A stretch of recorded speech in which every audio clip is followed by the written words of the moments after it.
Ganda ng view dito. Grabe, ang ganda ng view. Hindi. Ako may gusto. Hindi yung kinain.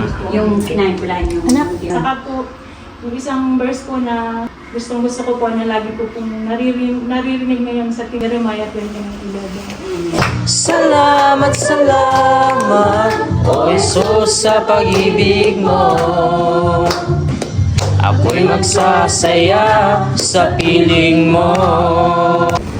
Yan, anong iniisip mo, kuya? Ayun po yung iceberg dito mga kabayan, no? Yan, kunti na lang yung iceberg dito. Ay, hello po mga kabayan.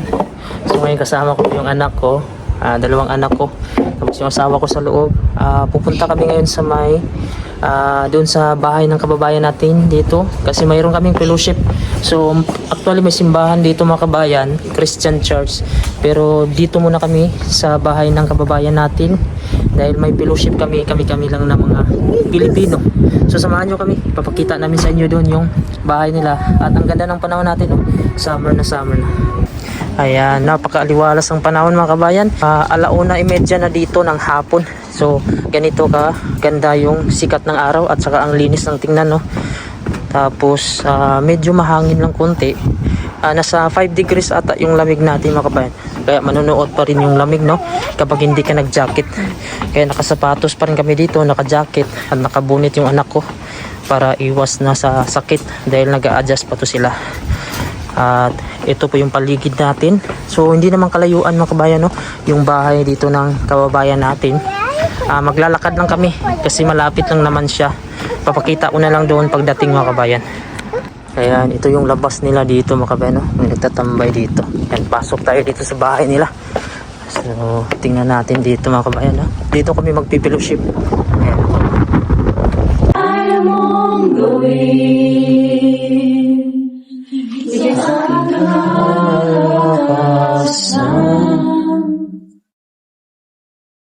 minsan ay hirap kulang, higit sa aking isipin ay kaya mong gawin.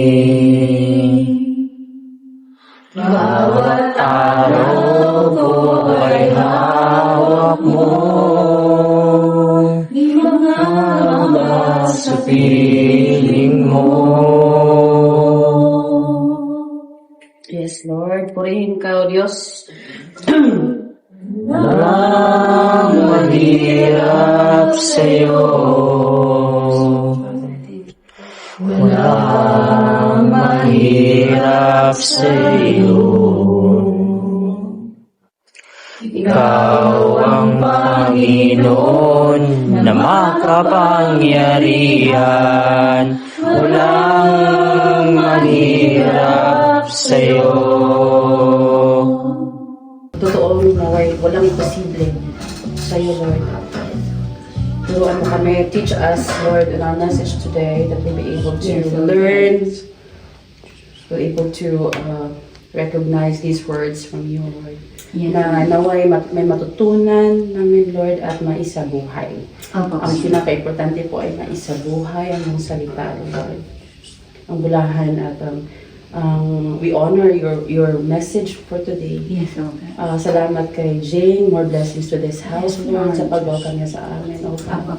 Naway, you will give blessings, O Lord, and good health to both of them. Ray. Yung mga makasalanan kung sila yung mga sinso kasi natanggap na nila yung kanilang gantimpala pero tayo po yung gantimpala natin sa ay mas malaki po yung naghihintay sa atin. Praise God. Saka po, yung isang verse po na gusto ko po na lagi po pong naririnig ngayon sa ating manonood po ko sa YouTube ng mga testimony po. Yung sa Jeremiah 29:11. Yung pong, for I know the plans I have for you. Salamat po. Kanina po walang hanggang papurit, walang hanggang pasasalamat at pagsamba sa iyong kabutihan, O God. Lord, kung ikaw ay mabuti, O God. Salamat po sa oras na ito. Wala po kami masasabi kung hindi. Thank you, Lord. Ina na, ito po yung mga handa nila dito. Sa group. Ayan. Send ko sa group. Ang ganda kasi. Okay. So, dito po yung labas nila. Yay! Ganda ng view dito. Pwede pala pagulong dito. Diretso na dagat. Ay, may hagdan pala. Ay, may hagdan pala. Summer na sa sailing. Summer Sila, no. Pag nag-sail, ito yung mga service nila, no? Yan, no? Kaso pang kuwan to, pang mga fisherman nun to eh. Yung may mga takipata sa kuwan, mga bubong, yun yung kuwan. Mga sa mga tourist. Ayan. Mababaw lang pala dito.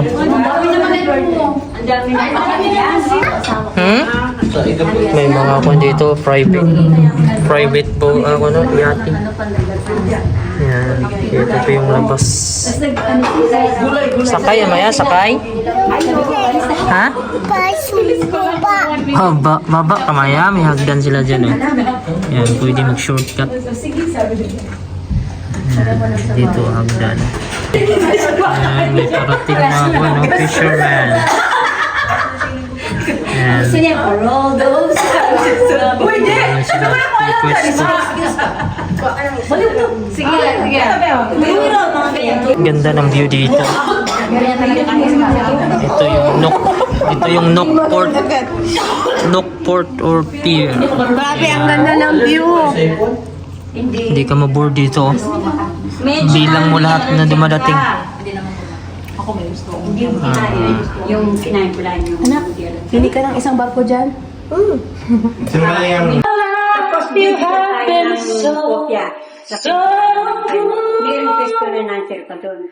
With every breath I make, oh, I will sing all the goodness of God. Yan, ganda ng view dito. Amaya. Hoy, Amaya. Hi. Hi. Yan, view dito. Ito po yung port dito sa Greenland o pier. Dito po stopover yung mga cruise ship. Yan po yung Hotel Soma, yung hotel ng mga seaman. Yan. So ganda po dito ng view. Hello kuya. Kuya, Maya. Ito na po sila. Pauwi na po. Bye-bye. Uwi na si Amaya. Ayan, bye. Uwi na yung anak ko, mga kabayan. Ayan. So, papunta na kami. Pauwi na kami ng bahay, mga kabayan, no? Ayan. Ay, si Axel, oh. Andyan pa yung anak ko, oh. Maglaro pa. Hindi yan sa inyo. Gusto maglaro ng anak ko. Oh, mag-play pa daw sila, mga kabayan. Hindi naman sa kanila yan. Oh, tara, let's go home. Go home na. Uy, may dasma ka diya. And so, nandito kami sa labas ngayon, mga kabayan, no? Napakaganda ng view dito natin, no? Yung bundok, may mga snow pa rin. Tapos may mga sasakyang pandagat sa likod. Yung mga ferry boat o fishing boat. Yan, ito po yung paligid natin, oh. Wala nang snow dito sa mga bato. May mga damo naman dito. Yan, masarap magtambay dito. Diyan po yung bahay ni sis namin. Ayan, yung blue. Tapos ito yung baba nila. Tapos mayroong hagdan dyan na kahoy. Ayan, ito po yung paligid natin. Ayan yung anak ko. Hindi mo naman sobrang lamig, mga kabayan. Nasa 5 degrees Celsius lang. At hindi sobrang lakas ng hangin. Ayan, hello Amaya. Ay, nag-eat si Amaya. Ayan, ito po yung sa harap natin. Yung mga bahay. Ayan. Let's go. Yan, anong iniisip mo, kuya? Kuya, anong iniisip mo? Maligo sa dagat? Gusto mo? Mamaya pag-uwi. Ayun po yung iceberg dito, mga kabayan, no? Yan, kunti na lang yung iceberg dito. Yan, dito po kami sa gilid ng dagat. Pahangin muna kami. Ito po yung view natin dito. Yan. So, punta tayo dito sa kabila, Yo, Cham. Medyo malakas-lakas lang yung hangin. Hindi ko alam kung ano ito dito sa gilid. Shortcut na ito dito. Oo. Ayan, oh, may ice pa dito sa gilid, oh. Iceberg, maliliit lang. Ayan, ito po yung view dito. Lakas lang yung hangin. Ayan, punta kami doon, mga kabayan, sa unahan. Pakita namin yung view sa inyo, ha. Medyo nagdilaw-dilaw na yung kuha natin, oh, mga damo. Pero mag-green ito, mga kabayan, sa summer. Ngayon pa lang medyo natunaw yung snow. Kuya! Kuya Cham Cham, wait! Just wait! Kuya Cham Cham, just wait. May bato ha. Bato. Karga maya? No daw. No karga. Yan. So, ang ganda ng view dito mga kabayan. Medyo mainit dito Yun, mga berries to mga kabayan, oh. Blueberries, yan. Kaya namumunga ito. Pero ngayon wala pang bunga dahil uumpisa pa lang dito ng tag-init. Ayan. Ngayon pa lumabas ulit yung init. Ito po yung mga bahay dito mga kabayan, oh. Tapos dagat dito. Kung pwede sana tong liguan, oh. Masarap dito mag-campaign. Yan. Magpatayo kayo dito ng tent. Tapos dito kayo magpalipas ng mga gabi mga kabayan, oh. Kaso walang gabi ngayon dito. Puro araw ngayon mga kabayan. So, ang oras natin ay mag-alas 6 na. Nandito kami sa gilid ng dagat mga kabayan. May mga iceberg dito mga kabayan, no? Pero hindi lang sobrang dami. Yan yung mga natutunaw at napupunta dito. Yan po yung iceberg dito sa Greenland. Yan, napakalaki ng iceberg na yan, no? Paglapitan mo yan. Ayan, napakaganda. Presko yung hangin at napakalinis. Yan. So ito po yung baba natin, no? Hindi lang pwedeng liguan dahil napakalamig. May nagpipishing mga kabayan, no? Yan. Dahil maganda yung panahon. Mainit. Yan. Mahuhuli na naman yan sila ng mga seal at wheel. Yan. Nandun po yung mga bahay mga kabayan, no? Makikita na natin, no? Yung kulay niya. Yan. Parang mga cartoons lang. Yan. Yan. Ngayon mga kabayan ay pauwi na kami ng bahay. So ito po yung view natin, no? Napakaganda yung mga bahay nilang design, no? Yung kuhan mga kabayan, matulis yung mga bubong. Patayin mo yung hazard dyan. Ayan. So ganito talaga yung mga sinaulang bahay na ito. Pero ngayon unti-unti na itong nawawala dahil mga building na yung ginagawa namin mga kabayan, no? Nag-upgrade na sila dahil sa dami pa naman ng tao dito. Sa Greenland ay hindi na talaga may iwasan na kailangan na nilang gumawa ng mga bagong building para mas marami pa ang maka-occupy, no? Makikita mo talaga yung kulay na kapag wala na siyang snow at malinis yung kalsada natin, no? Yan. Ayan mga kabayan, nagkuhan yung anak ko. Magsaing siya ng kanin. Magsaing siya ng bigas para maging kanin pala. Ayan. So mayroon namang sukatan niya mga kabayan ko kung ilang takal yung ilalagay niya. Ilan yung nilagay mo, Cham? Isa, dalawa, tatlo. 4 scoop daw. 4 na kuan mga kabayan yung pangsukat namin dyan. I will see. So tingnan natin kung ilang kuan. Ilan tubig ang ilagay daw. Alam mo na yon? Ilagyan mo ng tubig, hugasan mo ng maayos ha. Kaso hindi siya masyado makaabot eh. Magkuha na ako dito ng kahoy. Patungan niya. Kumusin mo talaga. Ayusin mo, hugas, ganunin mo. Dahan lang, baka makakuan, ula. Pwede na yan. Hinay lang, dahan mo lang na ikuan. Okay na, pantay na. Okay na nga kahit hindi pantay. Pantay na Sige. na.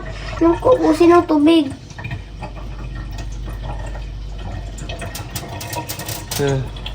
Yan, tubigan mo naman. Ayan mga kabayan, kararating na namin ng trabaho. So pagod na pagod kami. Yung panganay naming anak na una na dito kanina. Ayan, nagpa-practice na siya maghugas ng plato mga kabayan, no? Kasi 7 years old na siya. How old are you? 7 years old. Tapos kahapon mga kabayan, siya nagluto nitong bigas, kanin. Medyo basa-basa lang konti pero okay naman yung mga first time niya nagluto. So ayan, hugas plato at saka luto ng kanin. So marunong. Ha? Hindi ako na magluto. Sa sunod, ikaw na magluto. Next time, you are the one to cook food, ha? Nag-try na po siya dito ng vacuum. So kahit paano, bawas-bawasan na yung trabaho namin at minsan pagod kami pagdating mga kabayan, no? So malaking tulong na pag yung anak ko ay lumalaki na, tinitrain na namin sila na marunong sa mga gawaing bahay.